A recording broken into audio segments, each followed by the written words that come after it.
السلام علیکم ورحمۃ اللہ وبرکاتہ۔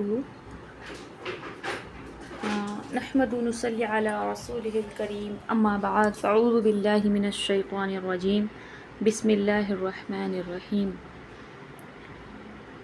اللہ تبارک و تعالیٰ قرآن مجید میں ارشاد فرماتا ہے کہ انا انزلناہ فی لیلۃ القدر وما ادراک ما لیلۃ القدر، اور جو ہے تو اس میں اللہ نے فرمایا کہ شب قدر میں ہم نے نازل کیا، اور تم کیا جانو کہ شب قدر کیا ہے، لیلۃ القدر جو ہے وہ کیا ہے۔ بے شک ہم اس کی جو اہمیت ہے اسے نہیں سمجھ سکتے، لیکن اس کی بہت ساری فضائل ہے۔ اس رات کو جس شخص نے پا لیا وہ دنیا اور آخرت کی بھلائی کو پا لیا، اور ہم جو ہے اس رات کو فضول وقت میں ضائع کر دیتے ہیں، فضول باتوں میں ضائع کر دیتے ہیں، خرید اور فروخت میں جو ہے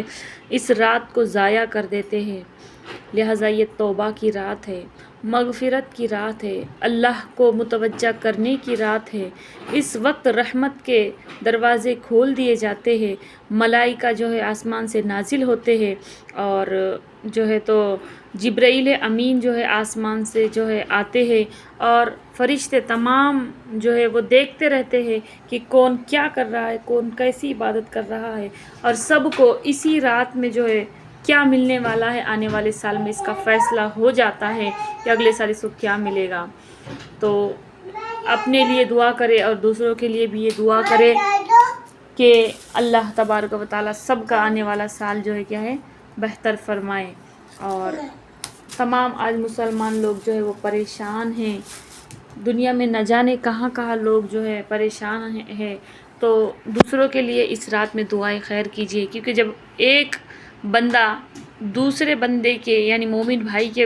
بھلائی میں لگ جاتا ہے تو پھر اللہ تعالیٰ اس کی مدد میں جو ہے لگ جاتا ہے۔ تو اب ہم کسی کی مدد اگر کسی طور پہ نہیں کر سکتے تو ہم دعا تو ضرور کر سکتے ہیں، اللہ تبارک و تعالیٰ پھر ہمیں بھی اس کا جو ہے کیا ہے فیض عطا فرمائے گا۔ اور یہ جو ہے توبہ کی رات ہے، اس کی مثال اللہ کے رسول صلی اللہ علیہ وسلم نے یوں بیان فرمائی کہ اگر کوئی شخص چٹیل میدان میں، صحرا میں، ابھی صحرا کس کو بولتے ہیں؟ صحرا یعنی ایک ایسا مطلب میدان رہتا ہے ریت کا، جہاں پہ نہ درخت رہتے ہیں، نہ کوئی انسان رہتا ہے، نہ کوئی راستہ رہتا ہے کہ یہ کدھر جاتا ہے، یعنی کہ صرف اور صرف ریت ہی ریت رہتی ہے، 200 400 کلومیٹر تک جو ہے صرف ریتیلا علاقہ رہتا ہے۔ ایسے علاقے میں اگر کوئی شخص اپنے گھوڑے کو، اپنے اونٹ کو لے کر نکل جائے،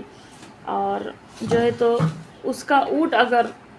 جو ہے وہ سو گیا اور اس کا اونٹ وغیرہ جو کھانے پینے کا سامان ہے وہ کھو گیا، تو اور وہ شخص جب اٹھا، جب اس نے دیکھا کہ میرا سارا سامان جو ہے کھو گیا ہے، گم ہو گیا ہے، تو پھر جب وہ اسے بہت زیادہ تلاش کرے اور وہ اسے نہ ملے، اور وہ پھر تھک ہار کر سو جائے، اور اٹھنے کے بعد جب اسے دوبارہ اس کا جو سامان گم ہو گیا تو وہ مل گیا تو اسے کتنی خوشی حاصل ہوگی۔ تو صحابہ کرام نے عرض کیا کہ یا رسول اللہ، اسے بہت زیادہ خوشی ہوگی، اس کے لیے یہ دنیا اور مطلب دنیا کی سب سے بڑی خوشی ہوگی۔ تو اللہ کے رسول نے ارشاد فرمایا کہ اللہ تبارک و تعالیٰ کو اس سے کئی زیادہ خوشی ہوتی ہے جب بندہ کیا ہے توبہ کرتا ہے۔ تو لہٰذا اللہ رحمان و رحیم ہے، اللہ رحم فرمانے والا ہے، ہمارے گناہوں کو معاف فرمانے والا ہے، اور ہمیں چاہیے کہ ہم کیا کریں، اس رات میں توبہ اور استغفار پڑھیں، زیادہ سے زیادہ جو ہے استغفار کرے، اور وہ دعا پڑھے جو اللہ کے رسول نے زیادہ سے زیادہ پڑھنے کا حکم فرمایا کہ اللہم انکا عفو تحب العفو فاعف عنی۔ اور جو ہے تو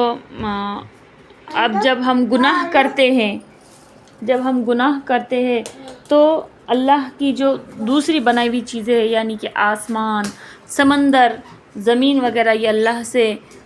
گزارش کرتے کہ اے اللہ تو حکم فرما، میں ان کو دبوچ لوں، میں ان کو سمندر یہ کہتا ہے کہ میں ان کو غرق کر دوں، اے اللہ تو ایک حکم فرما، میں ان کو تمام کو غرق کر دوں، لیکن اللہ فرماتا ہے یہ میرے بندے ہیں، یہ توبہ کریں گے میں انہیں معاف کر دوں گا۔ تو ہم اپنے گناہوں پر جو ہے آج کم سے کم معافی مانگیں، استغفار کریں اور کوشش کریں کہ ان گناہوں کی طرف اب دوبارہ کبھی نہیں جائیں گے۔ اور سچی توبہ اسی کو کہتے ہیں کہ ہم یہ ارادہ کریں کہ اب ہم ان گناہوں کی طرف کبھی نہیں جائیں گے۔ جس طرح ہم آگ میں کودنے کو ناپسند کرتے ہیں، اسی طرح گناہوں کی طرف دوبارہ جانے کو بھی ناپسند کریں۔ یہ سچی توبہ ہے، ورنہ ہم صرف توبہ کریں اور پھر وہ گناہ کریں تو یہ سچی توبہ نہیں ہے۔ اللہ تعالی ہمیں سچی توبہ کرنے کی توفیق اور رفیق عطا فرمائے۔ اور اگر اللہ رحمان الرحیم ہے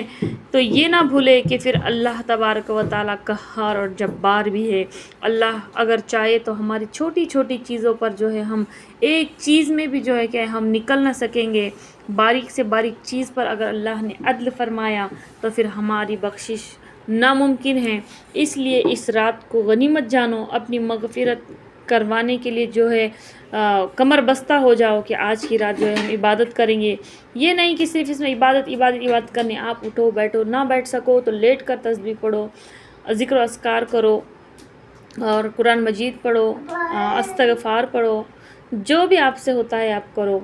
لیکن جو ہے تو اس رات کو جو ہے ضائع نہ کرو۔ اور عشاء کے بعد تسبیح و تحلیل کر کے اگر آپ سو بھی جاتے ہیں تو فجر کی نماز ضرور پڑھیے، تاکہ جو ہے آپ کو مکمل رات جو ہے عبادت کرنے کا ثواب حاصل ہو۔ اللہ تبارک و تعالی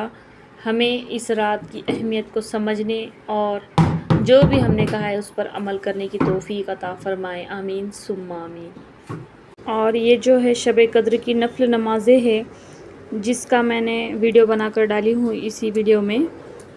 آپ یہاں سے دیکھ کر جو ہے نماز پڑھ سکتے ہیں، اور اگر آپ چاہے تو قضا نمازیں بھی پڑھ سکتے ہیں۔ جو آپ کی فرض نمازیں چھوٹی ہے اس کی قضا کرنا سب سے بہتر ہے، لہٰذا ان نمازوں کی قضا کرے۔ اور یہ جو نفل نمازیں ہیں ان کا بھی بے حد ثواب ہے، اور جو نیچے ہے وہ دعا ہے جو شب قدر میں ہمیں کثرت سے پڑھنی چاہیے، لہٰذا جو ہے تو ان دونوں چیزوں کی پابندی کرے اس رات میں۔ اور جو ہے تو ویڈیو پسند آیا تو آگے شیئر کریں۔ السلام علیکم ورحمۃ اللہ وبرکاتہ۔